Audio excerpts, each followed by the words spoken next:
Netflix's Narcos is a 3-season triumph that all crime drama fans should watch, and what's more, it's based on a real story. Narcos was a part of the initial run of Netflix original programming alongside Jessica Jones, Bloodline, and The Crown. Those shows were lauded by fans but somewhat buried critically and by the industry.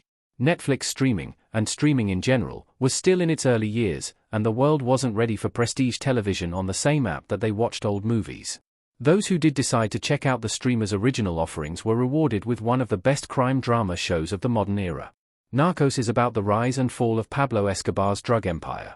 The 3-season series ran from 2015 to 2017. Narcos tracks the rise and fall of Pablo Escobar, played by a mesmerizing Wagner Moura, and the formation of the Medellin cartel. The series is told through the eyes of the DEA, specifically Agent Steve Murphy, Boyd Holbrook, and Agent Javier Pina, Pedro Pascal.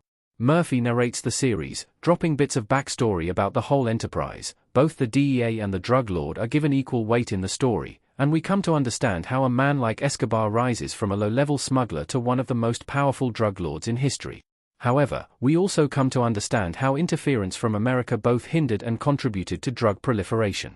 Season 1 is concerned with the rise of Pablo Escobar, while Season 2 shows what happens after Escobar achieves his domination of the drug markets, and all eyes turn towards him. The final season, post-Escobar's death and Murphy's departure, sets up the next stage of the cartels in the Americas. What made Narcos one of Netflix's best original shows? Narcos gives audiences a bird's-eye view of the Medellin cartel. Pablo, Wagner Moura, from Narcos standing in an empty pool. Narcos is an exceptional show, not just another crime drama about gangsters accruing their power or gaining their comeuppance. There's a real effort to teach with Narcos, mostly via Murphy's narration, which offers sardonic insights into the events happening in a "can you believe this happened" tone. There's an exhaustion to Narcos that, while never boring, makes you, as the viewer, wonder if and how the drug trade in America will ever end. It's a sobering reality that pairs nicely with the exciting, thrilling moments of the series, of which there are many. The dueling storylines of the DEA and Escobar also provide satisfying counterweights. You can plot the journey of drugs up from South America to North America through the show, making for a tense and exhilarating ride. The cast is also incredible, with Moura, Holbrook, and Pascal leading an ensemble of lesser-known but impressively talented Central and South American actors. How historically accurate Narcos really is. Narcos gets most of the major details right. Wagner Moura as Pablo Escobar glares at someone off-screen in a scene from Narcos.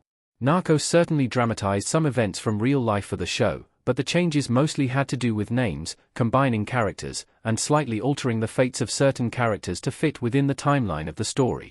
A notable change often pointed to is Escobar spending his final days with his father, of which there is little evidence. The meat of Narcos, however, is largely based on reality.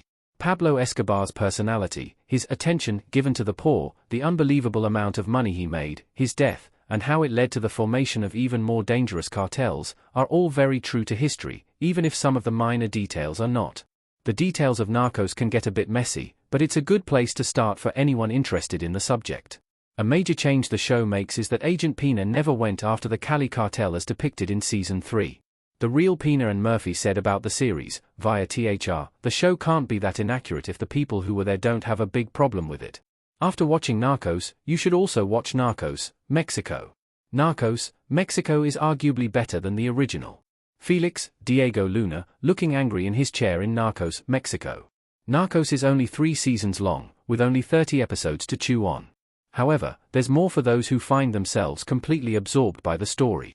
Narcos, Mexico is a companion series that may be as good or better than Narcos. As the title suggests, the series tracks the proliferation of the Mexican cartels. The series ran from 2018 to 2021 for 3 seasons, mirroring Narcos' length, and earned a 90% on Rotten Tomatoes overall, compared to Narcos' 89% overall on Rotten Tomatoes.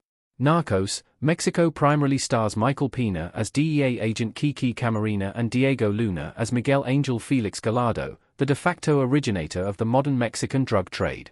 Like Narcos, Mexico takes some creative liberties in order to streamline the story, but, for the most part, is a factual representation of what happened, and consequently, what is still happening. Netflix's companion show is even more violent and dire, but a hard show to turn off once you get started with it.